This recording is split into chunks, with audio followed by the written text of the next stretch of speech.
Hello दोस्तों, स्वागत है आप सभी के अपने चैनल आर के एक्सपर्ट क्लासेस में। तो आज के क्लास में हम लोग मैट्रिक बोर्ड परीक्षा 2026 के लिए मैथ यानी गणित के 50 वैसे VVI महत्वपूर्ण ऑब्जेक्टिव क्वेश्चन देखेंगे जो आपके मैट्रिक बोर्ड परीक्षा 2026 में पूछा जाएगा। तो आप लोग से रिक्वेस्ट है कि आप लोग इस क्लास में अंत तक बने रहिएगा, क्योंकि ये मैथ का क्लास है तो मैथ का कॉन्सेप्ट ध्यान से समझिएगा। अभी की इस क्लास में हम लोग सेकेंडरी स्कूल एग्जामिनेशन 2026 एनुअल यानी वार्षिक परीक्षा 2026 के लिए मैथ के 50 सबसे इम्पोर्टेंट ऑब्जेक्टिव क्वेश्चन देखेंगे मैट्रिक बोर्ड परीक्षा 2026 के लिए। तो मैथ का ये क्लास है, मैथ का कॉन्सेप्ट ध्यान से समझिएगा, सभी क्वेश्चन का सॉल्यूशन करके हम बताएंगे आंसर। तो इसी प्रकार से मैथ का क्वेश्चन पेपर 2026 बोर्ड परीक्षा में रहेगा। तो आइए पहला नंबर क्वेश्चन देखते हैं। फर्स्ट क्वेश्चन यहाँ पर पूछा गया है। पहला नंबर क्वेश्चन है कि बिंदु ए में दिया गया है 4,2 और बी में दिया गया है 6,8। मिलाने वाली रेखाखंड के मध्य बिंदु का नियामक क्या होगा।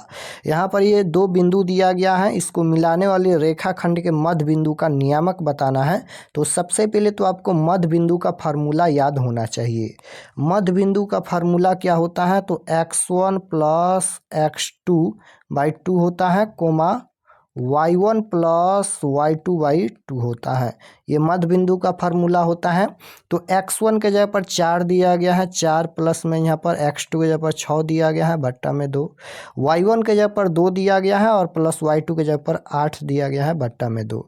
6 4 10, 10 बट्टा में 2 हो जाएगा, और ये भी 8 और 2 10, 10 बट्टा में 2 हो जाएगा। यानी 5,5 इसका आंसर आएगा, 5,5। ऑप्शन नंबर बी में दिया गया है, ऑप्शन नंबर बी बिल्कुल राइट आंसर हो जाएगा। अगर ऑब्जेक्टिव में पूछा जाएगा तो ये सभी मत लिखिएगा, फार्मूला डायरेक्ट आपको 4 प्लस 6/2 और यहाँ पर 2 प्लस 8/2 कर देना है, इससे आसानी से बन जाएगा। और सब्जेक्टिव में पूछा जाएगा तो आप लोग ये सभी फार्मूला लिख कर सॉल्व कीजिएगा, क्योंकि ये क्वेश्चन ऑब्जेक्टिव और सब्जेक्टिव दोनों में पूछा जाता है। तो क्वेश्चन नंबर 1 का राइट आंसर ऑप्शन नंबर ए हो जाएगा, 5,5। क्वेश्चन नंबर 2 यहाँ पर पूछा गया है कि एक घात वाला बहुपद कहलाता है। एक घात वाला बहुपद क्या कहलाता है, तो याद रखिएगा, एक घात वाला बहुपद रैखिक बहुपद कहलाता है। यानी केवल x होता है वह क्या कहलाता है, तो एक घात वाला बहुपद कहलाता है, रैखिक बहुपद। ऑप्शन नंबर बी हो जाएगा। जैसे x² रहेगा, इसका घात 2 है तो ये द्विघात बहुपद कहलाएगा। यानी दो घात वाला बहुपद द्विघात बहुपद कहलाता है, और जिसका घात 3 होगा उसे त्रिघात बहुपद कहेंगे। तो 3 घात वाला बहुपद त्रिघात बहुपद कहलाता है। क्वेश्चन नंबर 3 पूछा गया है कि पाई एक संख्या है। तो पाई एक अपरिमेय संख्या है, याद रखिएगा। पाई कौन सी संख्या है, तो पाई एक अपरिमेय संख्या है। क्वेश्चन नंबर 4 यहाँ पर पूछा गया है, निम्न में कौन परिमेय संख्या नहीं है। निम्न में कौन परिमेय संख्या नहीं है, नहीं पूछा गया है। √16 का वर्गमूल 4 हो जाएगा तो ये रूट से बाहर हो जाएगा, यह एक परिमेय संख्या है। √25 का वर्गमूल 5 होता है, ये भी एक परिमेय संख्या है। √49 का वर्गमूल 7 होता है, ये भी एक परिमेय संख्या है। लेकिन √7 का वर्गमूल पूर्ण रूप से नहीं निकलेगा तो यह एक अपरिमेय संख्या है। तो क्वेश्चन में पूछा गया था कि निम्न में कौन एक परिमेय संख्या नहीं है, तो √7 एक परिमेय संख्या नहीं है, यह एक अपरिमेय संख्या है। तो right answer option number D हो जाएगा।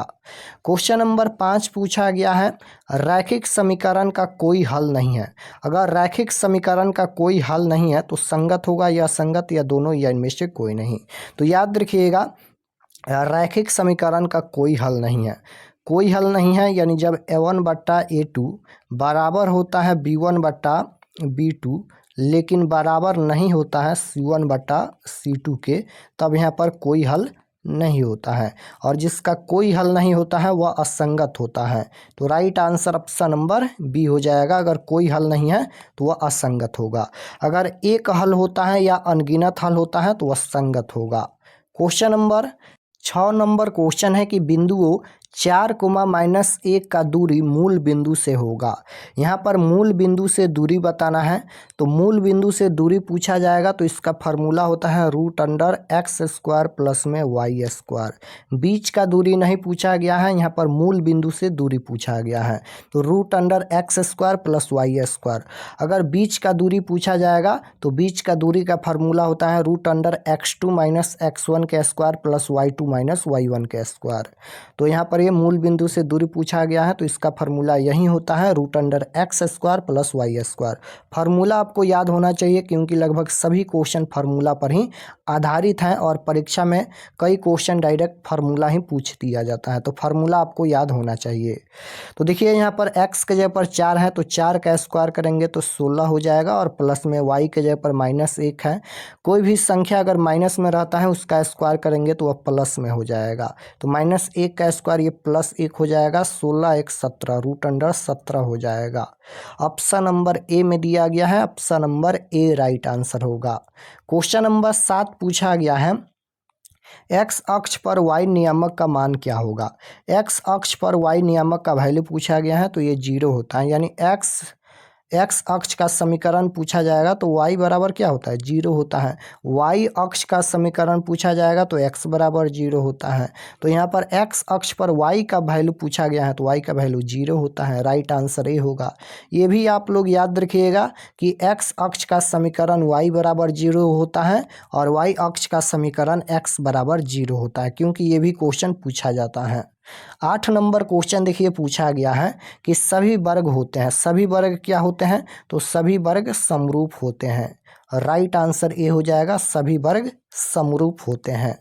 क्वेश्चन नंबर 9 नंबर क्वेश्चन है कि यदि किसी त्रिभुज के शीर्षों के नियामक -1, 0, 5, -2 और 8, 2 हो तो इसके केंद्रक के नियामक होंगे। यहाँ पर केंद्रक के नियामक पूछा गया है, तो केंद्रक का नियामक का फार्मूला होता है x1 प्लस x2 प्लस में x3 बट्टा में यहाँ पर 3 होता है। उसी प्रकार से y1 प्लस y2 प्लस में यहाँ पर y3 बट्टा में 3 होता है। तो x1 के जगह पर देखिएगा तो -1 दिया गया है, प्लस x2 के जगह पर यहाँ पर 5 दिया गया है, प्लस x3 के जगह पर 8 दिया गया है, बट्टा में 3 हो जाएगा। y1 के जगह पर देखिएगा, y1 के जगह पर 0 है और प्लस में उसके बाद यहाँ पर y2 के जगह पर -2 है, तो यहाँ पर प्लस है, यहाँ पर माइनस है, तो प्लस माइनस माइनस होता है, तो यहाँ पर माइनस लिख देते हैं तो -2 हो जाएगा, और प्लस में x3 के जगह पर यहाँ पर 2 है तो 2 हो जाएगा, बट्टा में 3। यहाँ पर देखिएगा तो ये 5, 8, 13 और यहाँ पर -1 है, यानी यहाँ पर प्लस का 12 बट्टा में 3 हो जाएगा, यानी 4 × 12, 4 आएगा पहला। उसके बाद यहाँ पर माइनस प्लस है, माइनस प्लस कैंसिल हो जाएगा, यानी 0 बट्टा में 3, 0 बट्टा 3 का मतलब 0, यानी 4, 0 इसका आंसर आएगा। ऑप्शन नंबर सी में दिया गया है, राइट आंसर सी होगा, 4, 0 इसके केंद्रक के नियामक होंगे। क्वेश्चन नंबर 10 देखिए पूछा गया है कि वर्ग अंतराल 8 और 12 का वर्ग चिन्ह क्या होगा। वर्ग चिन्ह पूछा गया है तो दोनों को जोड़कर 2 से भाग देंगे, तो 8 प्लस में 12 बट्टा में यहाँ पर 2 हो जाएगा, तो यहाँ पर जोड़ेंगे तो कितना हो जाएगा 20 बट्टा में 2, यानी 10 इसका वर्ग चिन्ह होगा। ऑप्शन नंबर ए में दिया गया है, ऑप्शन नंबर ए बिल्कुल राइट आंसर होगा। वर्ग अंतराल पूछा गया है तो 10 इसका आंसर आएगा। 11 नंबर क्वेश्चन देखिए त्रिकोणमिति का क्वेश्चन है। कॉसेक 30 डिग्री का मान पूछा गया है, तो कॉसेक 30 डिग्री का वैल्यू क्या होता है, तो कॉसेक 30 डिग्री का मान 2 होता है, जो कि ऑप्शन नंबर बी में दिया गया है, कॉसेक 30 डिग्री का मान 2 होता है। क्वेश्चन नंबर 12 पूछा गया है कि वृत्त की सबसे बड़ी जीवा होती है, तो किसी भी वृत्त की सबसे बड़ी जीवा व्यास होती है। राइट आंसर ऑप्शन नंबर ए हो जाएगा, वृत्त की सबसे बड़ी जीवा व्यास होती है। क्वेश्चन नंबर 13 नंबर क्वेश्चन है कि किसी घनाभ की लंबाई 3, चौड़ाई 2 तथा ऊंचाई 6 दिया गया है, तो घनाभ का आयतन क्या होगा। तो घनाभ का आयतन का फॉर्मूला होता है L गुना B गुना H, यानी लंबाई गुना चौड़ाई गुना ऊंचाई होता है।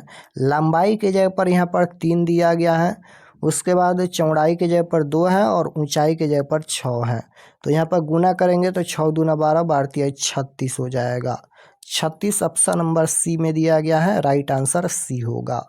14 नंबर क्वेश्चन देखिए पूछा गया है, एपी दिया गया है 25, 20, 15 का कौन सा पद प्रथम ऋणात्मक है, यानी कौन सा पद जो है वह प्रथम ऋणात्मक है। तो इसको एनवा पद के फार्मूला से भी बना सकते हैं या उससे आसान है, यहाँ पर एपी को देखिएगा तो 20, 25, 20, 15 है, यानी 5 का अंतराल है, इसका सार्वंतर 5 है। तो 5 घटाएंगे 15 में से तो 10 हो जाएगा, 10 में से 5 घटाएंगे 5, 5 में से 5 घटाएंगे 0, 0 में से 5 घटाएंगे -5। तो यहाँ पर प्रथम ऋणात्मक पूछा गया है, तो यही प्रथम ऋणात्मक है। और ये कौन सा पद है, तो 1, 2, 3, 4, 5, 6, 7, सातवां पद यहाँ पर प्रथम ऋणात्मक है, राइट आंसर बी हो जाएगा, सातवां पद प्रथम ऋणात्मक है। क्वेश्चन नंबर यहाँ पर 15 है कि अर्धवृत्त का कोण होता है, तो अर्धवृत्त का कोण यहाँ पर 180 डिग्री का होता है, पूर्ण वृत्त का कोण 360 डिग्री का होता है। क्वेश्चन नंबर 16 पूछा गया है, 2 sin 30 डिग्री बराबर क्या होगा। यहाँ पर 2 sin 30 डिग्री का वैल्यू पूछा गया है, तो 2 गुना sin 30 डिग्री का वैल्यू 1/2 होता है, 2 से 2 कट जाएगा तो 1 बचेगा। 1 ऑप्शन नंबर बी में दिया गया है, option number B right answer होगा। क्वेश्चन नंबर 17 पूछा गया है कि 14/40 का दशमलव प्रसार क्या होगा। यहाँ पर दशमलव प्रसार पूछा गया है 14 में यहाँ पर 40 का। तो जब भी दशमलव प्रसार पूछा जाएगा सबसे पहले हर का गुणनखंड करेंगे, तो यहाँ पर 40 का गुणनखंड करेंगे तो 2 से कटाएंगे तो 20 हो जाएगा, 2 से कटाएंगे तो यहाँ पर 10 हो जाएगा, 2 से कटाएंगे तो 5 हो जाएगा। 2 और 5 हैं, तो 2 और 5 हैं तो ये शांत होगा, 2 और 5 के अलावा कोई और संख्या आता है तो अशांत होगा। क्वेश्चन नंबर 18 है कि cot a into tan a बराबर क्या होगा। cot a into tan a बराबर, ये डायरेक्ट फार्मूला ही होता है, 1 इसका आंसर होता है। या फिर आप लोग यहाँ पर cot a इंटू यानी गुना tan a को क्या लिख सकते हो, 1/में cot लिख सकते हो, 1/में cot a लिख सकते हो, क्योंकि ये भी फार्मूला होता है। tan थीटा को 1/cot थीटा लिखा जा सकता है। तो cot से cot कैंसिल हो जाएगा, 1 बचेगा। 1 ऑप्शन नंबर बी में दिया गया है। क्वेश्चन नंबर 19 देखिएगा, पूछा गया है कि 2 वृत्त के परिधि का अनुपात यहाँ पर दिया गया है 4:5। 2 वृत्त की परिधि का अनुपात 4:5 है, तो क्षेत्रफल का अनुपात क्या होगा। तो जब भी क्षेत्रफल का अनुपात पूछा जाएगा तो इसको स्क्वायर करेंगे, 4 का स्क्वायर 16 हो जाएगा और 5 का स्क्वायर 25 हो जाएगा। 16:25 ऑप्शन नंबर सी में दिया गया है। क्वेश्चन नंबर 20 पूछा गया है, आंकड़े दिया गया है, इसका बहुलक क्या होगा। बहुलक पूछा गया है तो बहुत ही सिंपल होता है, जो संख्या बार बार इसमें रिपीट हुआ है वही बहुलक होगा। तो इनमें सबसे ज़्यादा बार कौन सा संख्या रिपीट हुआ है, यानी सबसे ज़्यादा बार कौन आया है, तो 12। तो 12 इसका बहुलक होगा। ऑप्शन नंबर ए में दिया गया है, ऑप्शन नंबर ए राइट आंसर होगा। 21 नंबर क्वेश्चन यहाँ पर पूछा गया है, निम्न में किसका मान सबसे अधिक है। तो निम्न में किसका मान सबसे अधिक है, sin 60 डिग्री का वैल्यू होता है √3/2, cos 30 डिग्री का मान भी √3/2 होता है, sin 30 डिग्री का मान 1/2 होता है, cot 45 डिग्री का मान 1 होता है। तो सबसे ज़्यादा कौन है, सबसे बड़ा कौन है, यानी सबसे अधिक कौन है, 1 है, क्योंकि ये बट्टा में नहीं है, इसलिए यहाँ पर option number D right answer होगा, cot 45 डिग्री सबसे अधिक है। क्वेश्चन नंबर 22 पूछा गया है, एपी यहाँ पर ये 21, 18, 15 का कौन सा पद शून्य है, यानी कौन सा पद 0 है। तो इसी प्रकार से यहाँ पर कितना घट रहा है, 3 घट रहा है। तो 15 में से 3 घटाएंगे 12, 12 में से 3 घटाएंगे 9, 9 में से 3 घटाएंगे 6, 6 के बाद 3 आएगा, 3 में से 3 घटाएंगे 0, 0 आ गया। ये कौन सा पद है, तो 1, 2, 3, 4, 5, 6, 7, 8, 8वां पद शून्य है, right answer option number B हो जाएगा, 8वां पद शून्य है। 23 नंबर क्वेश्चन देखिए, पूछा गया है कि cot स्क्वायर 10 डिग्री माइनस का sec स्क्वायर 80 डिग्री, इसका आंसर हमेशा 0 आता है। cot 90 डिग्री माइनस थीटा के नहीं यहाँ पर cot 90 डिग्री माइनस थीटा बराबर tan थीटा होता है, लेकिन यहाँ पर देखिएगा तो sec स्क्वायर 80 डिग्री दिया गया है। यहाँ पर ये sec नहीं होना चाहिए, sec नहीं होना चाहिए, यहाँ पर tan tan स्क्वायर 80 डिग्री होना चाहिए, तब जाके इसका आंसर 0 आएगा। Option number B right answer होगा, क्योंकि cot 90 डिग्री माइनस थीटा बराबर tan थीटा होता है। 90 में से 10 घटाएंगे तो 80 आ जाएगा, या फिर 90 में से 80 घटाएंगे तो 10 आ जाएगा, तो इसका आंसर 0 होता है। यहाँ पर सेक नहीं होगा, यहाँ पर cot स्क्वायर 10 डिग्री और माइनस का यहाँ पर tan स्क्वायर 80 डिग्री होगा, तब यहाँ पर इसका आंसर 0 होगा, क्योंकि यहाँ पर 80 डिग्री का कोई फार्मूला ही नहीं होता है सेक 80 डिग्री का। क्वेश्चन नंबर 24 देखिए, निम्न में कौन अभाज्य संख्या है? निम्न में कौन अभाज्य संख्या है? तो अभाज्य संख्या सिर्फ 1 से कटता है और अपने आप से कटता है, तो अभाज्य संख्या पूछा गया है, तो 69 यहाँ पर अभाज्य संख्या होगा ना, 69 ही होगा। क्वेश्चन नंबर 25 पूछा गया है कि बिंदु दिया गया है 2,3 स्थित है, यह कौन सा पाद में स्थित है? तो आप लोग ग्राफ याद रखिएगा, प्रथम पाद में क्या होता है, प्लस कोमा प्लस होता है, द्वितीय पाद या द्वितीय चतुर्थांश में माइनस प्लस होता है, तृतीय पाद में माइनस कोमा माइनस होता है, और चतुर्थ में क्या होता है, तो प्लस कोमा माइनस होता है। तो दोनों प्लस प्लस हैं, तो प्लस प्लस प्रथम में स्थित होता है, तो यह बिंदु प्रथम चतुर्थांश या प्रथम पाद में स्थित है, राइट आंसर ए होगा। 26 नंबर क्वेश्चन है कि समीकरण दिया गया है, इसके मूलों की प्रकृति बताना है। मूलों की प्रकृति बताने के लिए सबसे पहले तो आपको विवेचक बताना है, विवेचक निकालना होगा। तो विवेचक का फार्मूला होता है, इसको साइड में करते हैं यहाँ पर थोड़ा सा। तो समीकरण यहाँ पर दिया गया है मूलों की प्रकृति, तो सबसे पहले डी का वैल्यू निकालिए। तो डी बराबर फार्मूला होता है बी स्क्वायर माइनस 4ac।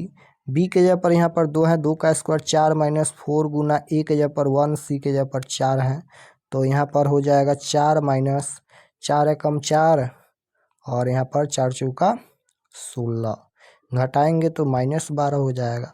अगर आप माइनस में आ गया, अगर संख्या अगर माइनस में आ गया तो उसका कोई वास्तविक मूल्य नहीं होगा, यानी वह अवास्तविक होगा। Right answer option number C हो जाएगा। अगर संख्या माइनस में आ गया तो उसका कोई वास्तविक मूल्य नहीं है, यानी वह अवास्तविक होगा, तो राइट आंसर सी होगा। क्वेश्चन नंबर 27 पूछा गया है यहाँ पर। 27 नंबर क्वेश्चन है, समानांतर श्रेणी दिया गया है 8, 10, 12 का 10वां पद क्या होगा? 10वां पद पूछा गया है, तो nवां पद का फार्मूला होता है an बराबर a plus n minus 1 into D, या फिर डायरेक्ट आप लोग a प्लस में 10वां पद पूछा गया है तो 9d लिख दीजिए, इससे भी निकल जाएगा, सबसे आसान है। a के जगह पर यहाँ पर 8 दिया गया है, 9 गुना d के जगह पर d होता है सार्वंतर। सार्वंतर कैसे निकालते हैं? तो दूसरे पद में से पहले पद को घटाते हैं, तो 10 में से 8 घटाएंगे तो 2 हो जाएगा, 8 प्लस में 9 दूना 18, और 18 और 8 को जोड़ेंगे तो कितना हो जाएगा? 18 को और 8 को जोड़ेंगे तो ये हो जाएगा 3 जाएगा, तो ये 21 हो जाएगा, 21 और 5 26, राइट आंसर बी होगा। क्वेश्चन नंबर 28 पूछा गया है कि जब एपी के प्रथम पद 2 तथा सार्वंतर 3 है तो एपी के 3 पद होंगे। यहाँ पर एपी के प्रथम पद 2 यानी ए का वैल्यू 2 दिया गया है, सार्वंतर यहाँ पर डी का वैल्यू यहाँ पर 3 दिया गया है, तो एपी के 3 पद पूछा गया है, यानी A1, A2 और A3 पूछा गया है। A1 के जगह पर देखिए प्रथम पद होता है A1, A1 के जगह पर यहाँ पर पहले ही 2 दिया गया है। A2 निकालना है तो A2 बराबर फार्मूला होता है A प्लस में D, तो A के जगह पर यहाँ पर 2 है, D के जगह पर 3 है, 5 हो जाएगा A2। अब यहाँ पर A3 भी निकालना है क्योंकि A3 भी पूछा गया है, तो A3 का फार्मूला होता है यहाँ पर, A3 का फार्मूला होता है A प्लस में 2D होता है, तो A के जगह पर देखिएगा तो 2 है, प्लस में यहाँ पर 2 और गुना D, यानी 2 गुना D के जगह पर 3 है, तो 3 दूना 6, 6 व 2 8 हो जाएगा। यानी यहाँ पर A1 के जगह पर देखिए तो A1 के जगह पर 2 है, A2 के जगह पर 5 आया है, और यहाँ पर A3 के जगह पर 8 आया है, तो यहाँ पर कितना इसका आंसर हो जाएगा? तो 2 कोमा A2 के जगह पर 5 है, A3 के जगह पर 8 है, तो 2 कोमा 5 कोमा 8 इसका आंसर आएगा। ऑप्शन नंबर बी में दिया गया है, option number B right answer होगा। क्वेश्चन नंबर 29 है कि कार्तीय तल में स्थित किसी बिंदु 6,4 के भुज का मान क्या होगा। भुज का मान पूछा गया है।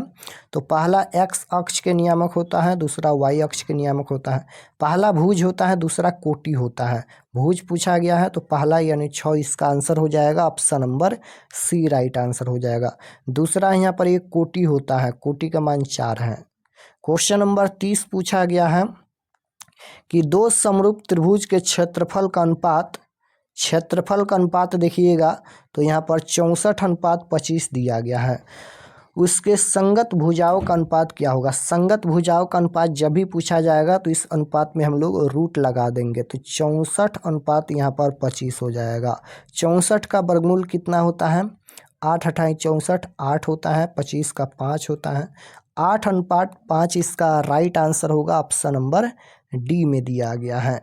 31 नंबर क्वेश्चन देखिए पूछा गया है, यदि 3a बराबर 90 डिग्री हो तो tan a बराबर क्या होगा। तो यहाँ पर लिखेंगे a बराबर में 90 डिग्री और ये गुना में 3 है तो बट्टा में आएगा।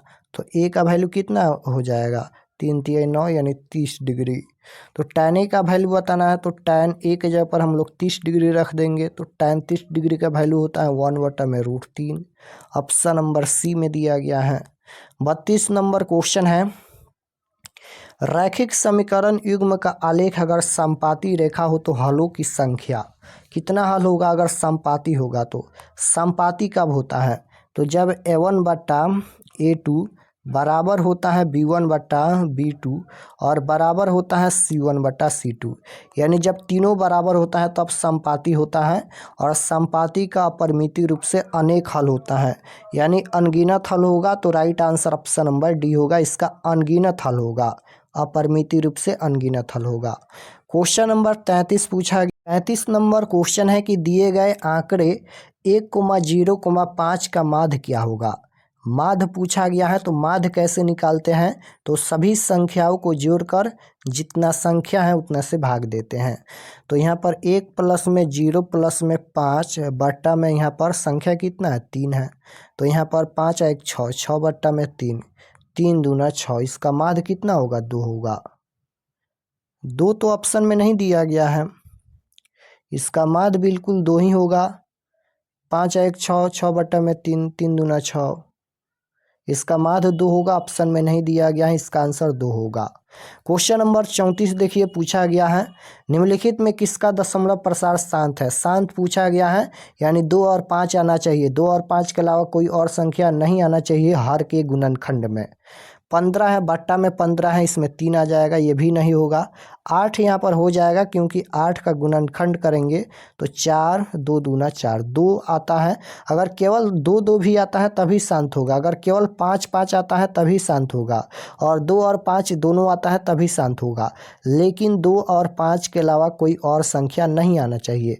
तो 3/8 का दशमलव प्रसार शांत होगा, option number C right answer होगा। यहाँ पर भी बट्टा में 15 है, 15 में 3 आ जाएगा, तो ये तो होगा नहीं, ये तीनों का दशमलव प्रसार अशांत होगा। क्वेश्चन नंबर 35 देखिए पूछा गया है कि 2 परिमेय संख्याओं के बीच कितनी परिमेय संख्या हो सकती हैं। तो 2 परिमेय संख्याओं के बीच अनंत परिमेय संख्या हो सकती हैं, right answer option number D हो जाएगा। 36 नंबर क्वेश्चन है कि संख्याओं 50 और 25 के HCF यानी मौसा गुना LCM लौसा का गुणनफल क्या होगा। तो 25 × 50 कर दीजिए, 25 × 50 1250 इसका आंसर आएगा, ऑप्शन नंबर बी में दिया गया है, 1250 इसका राइट आंसर होगा। 37 नंबर क्वेश्चन देखिए पूछा गया है, बहुपद दिया गया है y² - 6y - 8 का घात क्या होगा। घात पूछा गया है, तो जो अधिकतम घात होता है वही इसका आंसर होगा।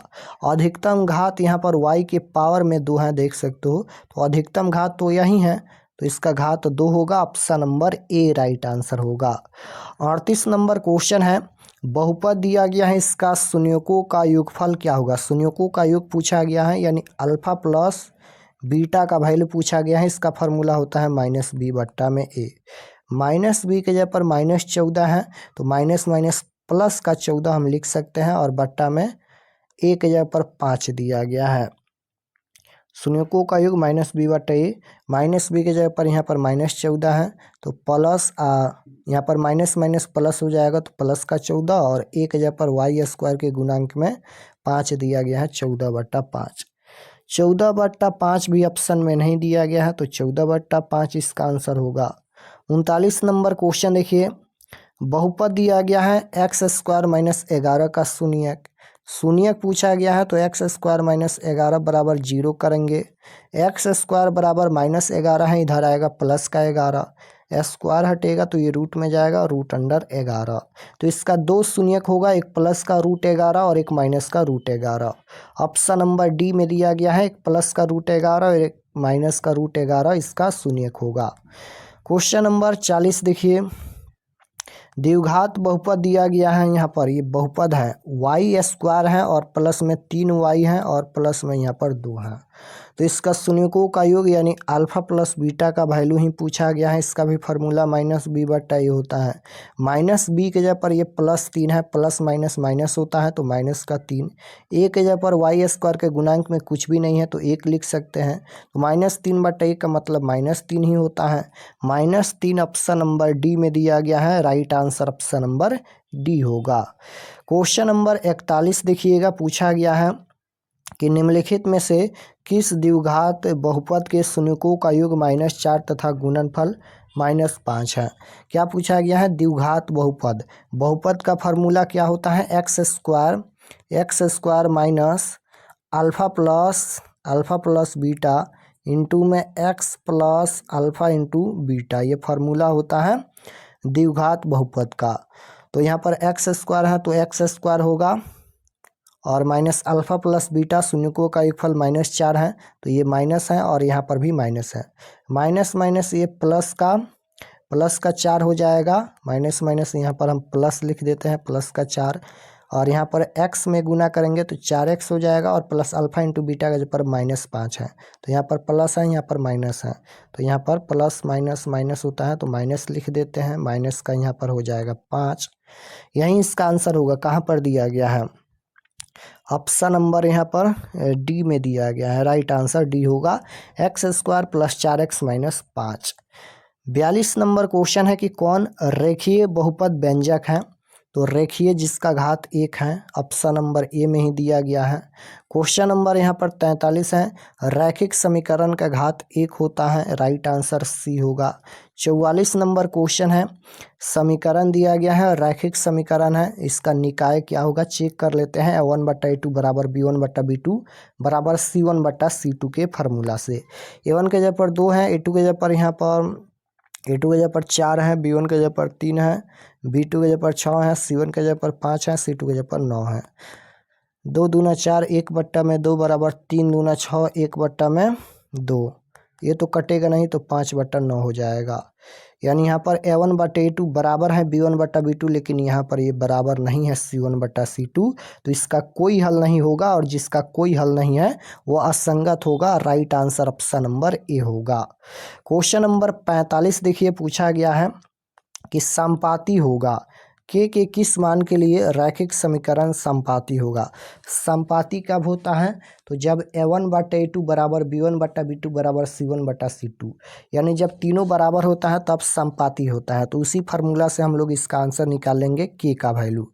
a1 के जगह पर x के गुणांक में कुछ भी नहीं है तो 1 लिखेंगे, a2 के जगह पर 2 है, b1 के जगह पर 2 है, b2 के जगह पर k है, c1 के जगह पर देखिएगा 7 है, c2 के जगह पर 14 है, तो k में 1 से गुना करेंगे k हो जाएगा, और ये 2 दूना 4 हो जाएगा, k बराबर 4 ऑप्शन नंबर बी में दिया गया है। समीकरण युग्म का हल पूछा गया है तो इसी फार्मूला से निकालेंगे। a1 के जगह पर 2 है, a2 के जगह पर 12 है, b1 के जगह पर 4 है, b2 के जगह पर 6 है, c1 के जगह पर 3 है, c2 के जगह पर कितना है, c2 के जगह पर यहाँ पर 6 है, तो यहाँ पर ये हो जाएगा 1/6 हो जाएगा, 6 दूना 12, हाँ 1/6 होगा, और ये हो जाएगा 2/3 हो जाएगा।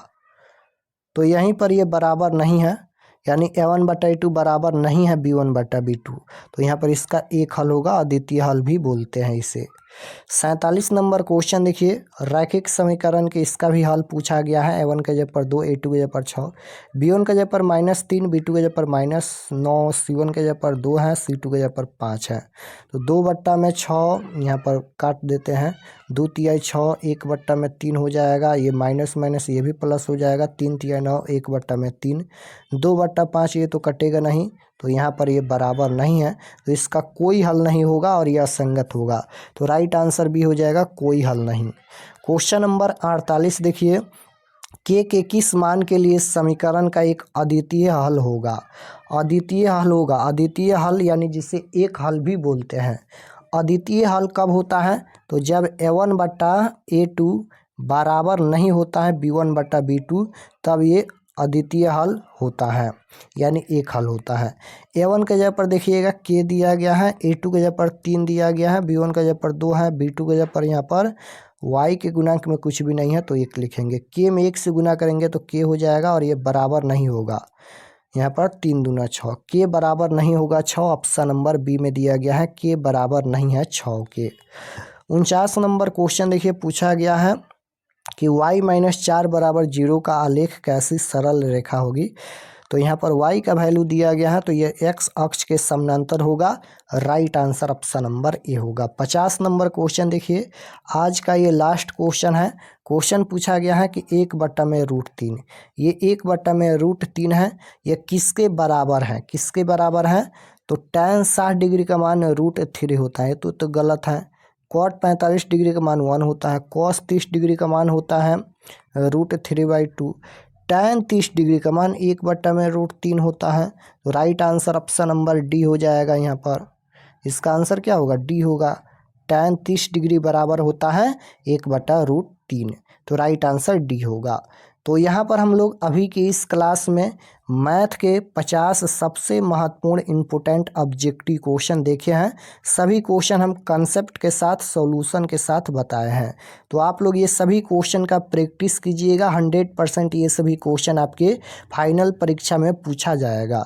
तो ये सभी क्वेश्चन का प्रैक्टिस कीजिएगा और आप लोग गूगल पर जाकर सर्च कीजिए RK एक्सपर्ट क्लासेस, वहाँ से आप लोग सभी विषय का टेस्ट आप लोग फ्री में दे सकते हैं। जाकर आप लोग टेस्ट दीजिए, गूगल पर सर्च कीजिएगा RK expert classes, first page आएगा, उस पर क्लिक करके क्लास 10th के सेक्शन में जाकर आप लोग सभी विषय का लाइव टेस्ट चल रहा है, वहाँ पर फ्री में जाकर आप लोग सभी विषय का टेस्ट दे सकते हैं। और चैनल पर नए होंगे तो चैनल को ज़रूर सब्सक्राइब कर लेना, ताकि आने वाले नेक्स्ट क्लास आपके पास ज़रूर पहुँचे। तो मिलते हैं नेक्स्ट क्लास में, तब तक अपना स्टडी कीजिए। आप सभी को धन्यवाद।